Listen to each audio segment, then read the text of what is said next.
지금 이 순간에도 중국은 전 세계의 금을 빨아들이고 있습니다.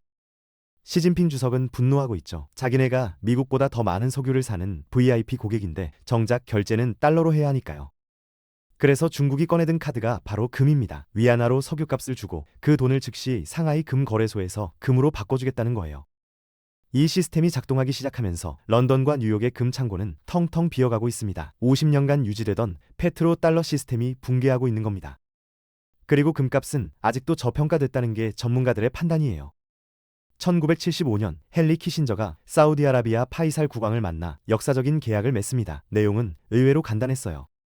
사우디는 석유를 오직 달러로만 팔고 미국은 그 대가로 사우디에게 강력한 군사 안보 우산을 씌워준다는 거였죠. 이게 바로 그 유명한 페트로 달러 시스템의 시작이었습니다. 50년 동안 이 약속은 철옹성처럼 지켜졌어요. 그런데 왜 이런 계약이 필요했을까요? 1971년 브레튼우즈 체제가 무너지면서 달러는 더 이상 금으로 바꿔주지 않는 그냥 종이 쪼가리가 됐거든요.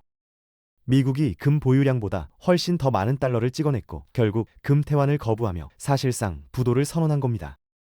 전 세계 채권자들이 불안해했죠. 이 종이에 도대체 무슨 가치가 있냐고요. 그래서 미국이 찾아낸 묘수가 바로 석유였습니다. 금 대신 석유를 달러의 새로운 담보물로 설정한 거예요. 달러를 들고 오면 금은 못 줘도 중동의 석유는 살 수 있게 해준 겁니다.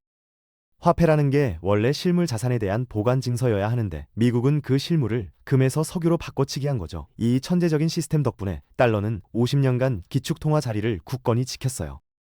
그런데 지금 이 공고했던 시스템에 균열이 생기기 시작했습니다. 사우디와 미국의 관계가 예전 같지 않거든요. 미국은 셰일 혁명 이후 중동 석유를 절실하게 필요로 하지 않게 됐고 자연스럽게 불간섭주의로 돌아섰습니다. 호르무즈 해협에 배치됐던 미군도 줄어들었고요. 사우디 입장에서는 그동안 믿고 의지했던 안보 우산이 흔들리는 거예요. 바로 이 틈새를 노리고 중국이 파고들기 시작합니다. 중국은 지금 하루에 1,500만 배럴의 석유를 수입합니다. 전 세계 유통량의 15%를 차지하는 어마어마한 양이에요. 미국보다 훨씬 더 많은 양을 사들이는 진짜 VIP 고객인 겁니다. 그런데 여기에 심각한 문제가 하나 있어요. 중국은 자기네 돈인 위안화로 석유값을 낼 수 없습니다. 반드시 달러로 환전해서 내야 하거든요. 시진핑 주석 입장에서 생각해보세요. 우리가 미국보다 더 많이 사는 최고 고객인데 왜 결제 주권은 미국이 쥐고 있어야 하는 거냐는 겁니다. 이게 얼마나 억울한 일인지 모르죠. 그래서 중국은 오랫동안 사우디를 포함한 오펙 국가들에게 끈질기게 제안을 해왔어요. 위안화로 석유값을 받아달라고요. 처음에는 산유국들이 코웃음을 쳤습니다. 위안화를 받으면 뭐 하냐는 거예요. 중국 금융시장은 불투명하고 위안화를 들고 있어봤자 할 수 있는 게 별로 없잖아요. 달러는 전 세계 어디서든 통용되는 진짜 돈인데 말이죠. 그런데 상황이 서서히 바뀌기 시작합니다. 미국의 안보 영향력이 약해진 틈을 타서 산유국들도 점차 중국 쪽으로 눈을 돌리기 시작한 겁니다. 사우디와 이란 같은 나라들이 중국과 위안화 결제를 진지하게 논의하기 시작했어요. 중국이 제시하는 안보 협력도 꽤 매력적으로 보이기 시작했고요. 하지만 여전히 가장 핵심적인 고민이 남아 있었죠. 위안화를 받으면 그걸로 도대체 뭘 하지? 어떻게 가치를 보존하지? 바로 이 치명적인 질문에 대한 중국의 해답이 나옵니다. 상하이 금거래소였습니다. 사우디가 위안화를 기피했던 가장 큰 이유는 명확했습니다. 중국 금융시장의 불투명성과 위안화의 낮은 활용도 때문이었어요. 위안화를 받아봤자 그걸로 할 수 있는 게 많지 않았거든요. 그런데 중국이 기막힌 해결책을 내놓습니다. 위안화로 석유 대금을 받으면 즉시 상하이 금거래소에서 현물금으로 바꿔주겠다는 제안이었어요. 이게 무슨 의미냐면요. 사우디 입장에서는 사실상 석유를 팔아서 금을 받는 거나 마찬가지가 되는 겁니다. 금 석유 거래 시스템이 완성되는 거죠. 이건 산유국들에게 엄청난 매력으로 다가왔어요. 금은 수천 년 동안 가치를 인정받아온 실물 자산이잖아요. 달러처럼 미국 정부가 마음대로 찍어낼 수 있는 게 아니고요. 그래서 하나 둘씩 산유국들이 이 시스템에 동참하기 시작합니다. 그러면서 자연스럽게 상하이 금거래소에는 엄청난 일이 벌어지기 시작해요. 현물 금에 대한 수요가 폭발적으로 증가하는 겁니다. 산유국들이 위안화를 금으로 바꾸려고 몰려드니까요. 중국 정부도 이 흐름에 적극적으로 동참합니다. 보유하고 있던 미국 국채를 대거 매각해서 그 돈으로 금을 사들이기 시작한 거예요. 달러 의존도를 낮추고 금 보유량을 늘리는 전략이죠. 이 시스템이 본격적으로 작동하면서 상하이는 전 세계 금의 블랙홀이 되기 시작합니다. 상하이의 강력한 현물 금 수요는 전 세계의 금을 빨아들이는 블랙홀 역할을 하기 시작합니다. 투기꾼들이 이 기회를 놓칠 리가 없었죠. 런던이나 뉴욕 같은 전통적인 금 시장에서 상대적으로 싼 값에 금을 사서 비싼 상하이에 파는 재정 거래를 반복하기 시작한 겁니다.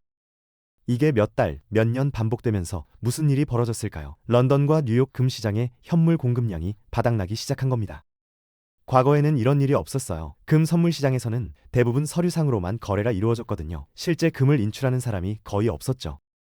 100명이 금을 샀다고 해도 정작 현물을 요구하는 사람은 한두 명밖에 안 됐어요. 그래서 금 창고에 실제 금이 조금밖에 없어도 별 문제가 없었던 겁니다.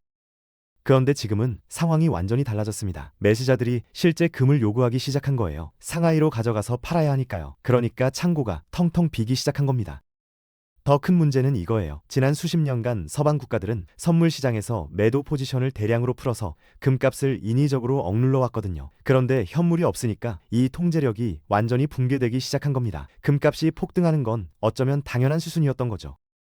지난 20년에서 30년 동안 금값은 사실 비정상적으로 낮게 유지돼 왔습니다. 미국 정부가 선물 시장에 개입해서 인위적으로 금값을 억눌렀거든요. 실제 수요에 비해 터무니없이 낮은 가격이었던 거죠. 그런데 이제 선물 시장의 통제력이 상실되면서 금 가격이 비로소 시장 수요를 반영한 정상적인 가격으로 돌아가기 시작한 겁니다.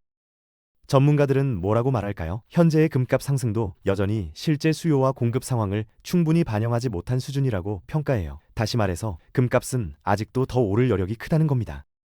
그리고 여기서 한 가지 더 주목해야 할 게 있어요. 바로 은입니다. 은 가격은 금 가격에 비해 지나치게 저평가되어 있거든요. 영국 정부를 비롯한 서방 국가들이 금과 마찬가지로 은 가격도 오랫동안 억눌러 왔던 겁니다.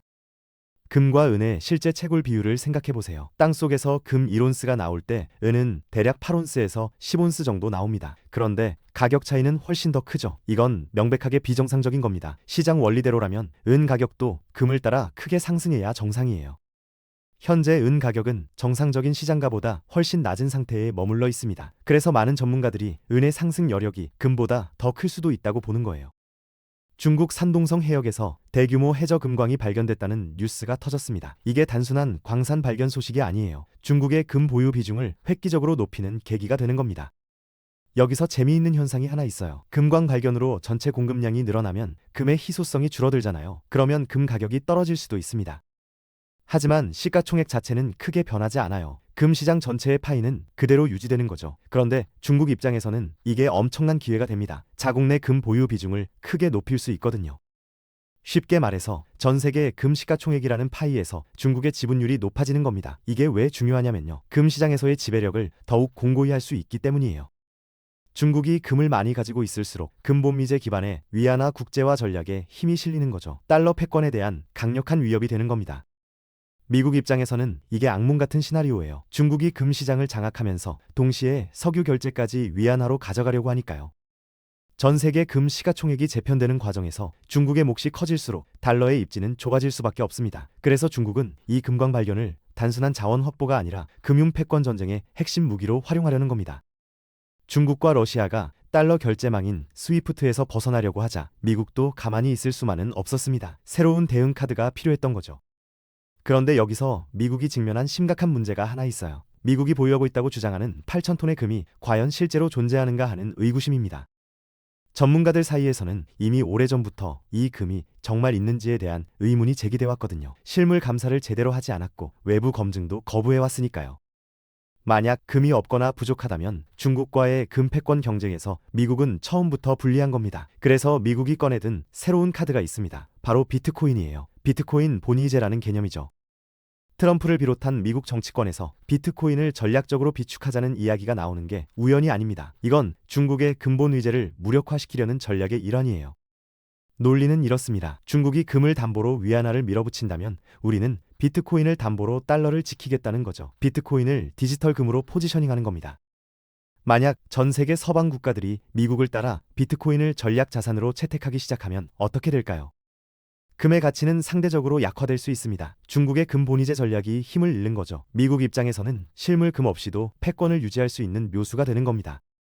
미국 재무부와 연준의 장부를 들여다보면 재미있는 게 하나 있어요. 금값이 과거에 고정 가격으로 기록돼 있거든요. 온스당 42달러 같은 말도 안 되는 가격으로요. 실제 시장에서는 온스당 2,000달러가 넘는데 말이죠. 그런데 미국은 이 장부상의 가격을 교묘하게 활용할 수 있습니다. 실제 금을 한 톨도 움직이지 않고도 말이에요. 어떻게 하냐면요. 이 장부상의 가치를 현재 시가로 재평가하는 겁니다. 그러면 순식간에 막대한 회계적 차익이 발생해요. 8,000톤의 금을 온스당 42달러에서 2,000달러로 재평가하면 얼마나 큰 돈이 생기겠어요? 천문학적인 금액이죠. 미국은 이 차익을 바탕으로 새로운 화폐를 발행할 수 있습니다. 그리고 그 돈으로 뭘 하냐면요. 비트코인을 대량으로 매입하는 겁니다. 이게 정말 교묘한 금융 기법이에요.